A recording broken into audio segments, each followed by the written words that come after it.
तो स्वागत है आपका मेरे चैनल द हॉरर नाइट में। मैं आज आपको एक ऐसी कहानी से रूबरू कराना चाहता हूँ जो आपके रोंगटे खड़े कर देगी। तो मेरे साथ बने रहिए कहानी में। तो चलिए शुरू करते हैं। मेरा नाम गैरी है। मैं शिकागो के एक म्यूज़ियम में सिक्योरिटी गार्ड हूँ। ये बात तब की है जब मुझे रात की ड्यूटी दी गई थी। रात की एक ड्यूटी जहाँ हर कोई जिंदा नहीं लगता और हर समय कुछ छुपाए बैठा होता है। शुरुआत में सब नॉर्मल था, कभी चूहे कभी मकड़ियाँ, एक बार तो एक रकून भी म्यूज़ियम के अंदर घुस गया था। लेकिन जो मैंने देखा वो किसी जानवर का काम नहीं था। एक रात ड्यूटी के दौरान मैंने एक आवाज़ सुनी, क्रेक। मैं आवाज़ के पीछे गया। एक चूहा ट्रैप में फंसा था। मैंने उसे छोड़ दिया। उसने मेरी तरफ देखा और भाग गया। मुझे नहीं पता क्यों, लेकिन लगा जैसे उसने मुझे धन्यवाद दिया हो। थोड़ी देर बाद मेरी नज़र एक मूर्ति पर पड़ी। 7 फीट लंबी लोहे की आर्मर पहने एक पुराना योद्धा। उसके हाथ में दरार थी। मैंने सोचा अभी तक ये टूटा क्यों नहीं। अगली सुबह वही मूर्ति लॉबी में दिखाई दी, वही दरार।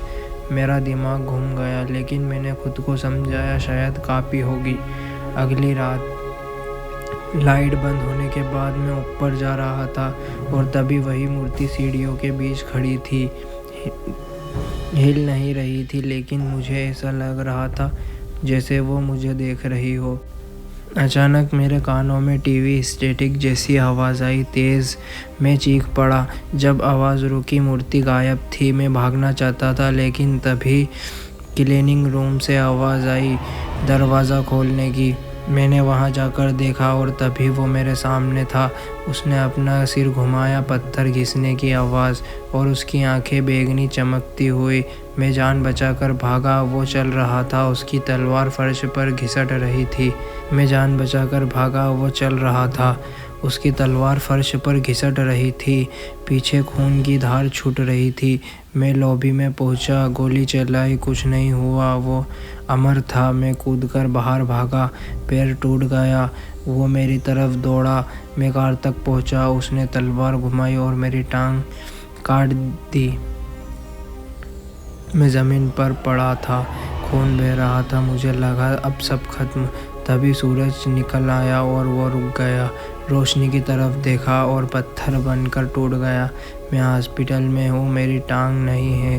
कुछ आदमी मुझसे मिलने आए हैं और वो कहते हैं कुछ चीज़ें इतिहास में दबी रहनी चाहिए। तो बढ़ते हैं नेक्स्ट स्टोरी की ओर। आपने कभी ऐसा महसूस किया है कि आपके घर में आपके अलावा कोई और भी मौजूद हो? नज़र नहीं आता, लेकिन महसूस होता है। मेरे साथ भी कुछ ऐसा ही हुआ था। हम इस अपार्टमेंट में सिर्फ 6 महीने पहले आए थे। नया घर, शांत इलाका, सब कुछ नॉर्मल। इतना नॉर्मल कि किसी खतरे का भी सोचना बेवकूफ़ी लगता था। पहली आवाज़ रात को आई, हल्की सी, जैसे कोई चीज़ ज़मीन पर घसीट रहा हो। मैंने इग्नोर कर दिया। दूसरी रात वही आवाज़ फिर से आई, इस बार थोड़ी ज़्यादा साफ। और इस बार मेरी पत्नी ने पूछा, तुम भी सुन रहे हो ना? हमने सोचा शायद नीचे वाला फ्लैट होगा, लेकिन अगली सुबह पता चला हम ग्राउंड फ्लोर पर रहते हैं और हमारे नीचे कोई फ्लैट ही नहीं है। यहीं से मन में पहला सवाल आया, तो आवाज़ कहाँ से आ रही थी? कुछ दिनों तक सब शांत रहा, फिर आवाज़ें पहचानी हुई लगने लगी। नीचे से कुर्सी सरकने की आवाज़, बिल्कुल हमारी कुर्सी जैसी। रसोई की अलमारी बंद होने की आवाज़, ठीक वैसी ही। फिर मेरे बेटे ने एक ऐसा सवाल पूछा जिसके बाद मैं ठीक से सो नहीं पाया।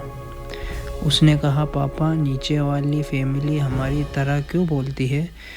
हमने बच्चों को कभी कुछ बताया ही नहीं था, फिर वो कैसे जानते थे? इसके बाद एक अजीब बात होने लगी।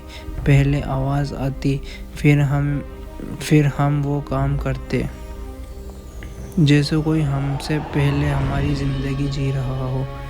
एक रात बिजली चली गई, घर पूरा शांत था और तभी नीचे से धीमी बातचीत की आवाज़ आई। कई लोग, सबकी आवाज़ हमारी थी।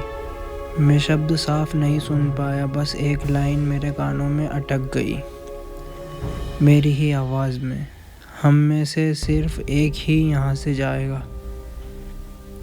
उस पल मुझे समझ आ गया, ये आवाज़ हमारी नकल नहीं कर रही थी, ये हमारी जगह लेना चाहती थी।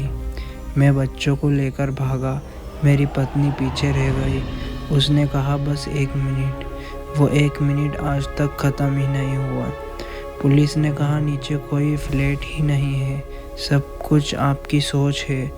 लेकिन फिर बताएं, अगर सब मेरी सोच है तो आज भी जब रात को सब सो जाते हैं, मुझे नीचे से कदमों की आवाज़ क्यों आती है और मेरे हाथ कभी कभी मेरे जैसे क्यों नहीं लगते। तो उम्मीद करता हूँ आपको मेरी स्टोरी अच्छी लगी होगी, और ऐसी ही इंटरेस्टिंग और दिलचस्प स्टोरी के लिए मेरे चैनल को सब्सक्राइब करें। आगे और इससे अच्छी अच्छी वीडियो आने वाली है।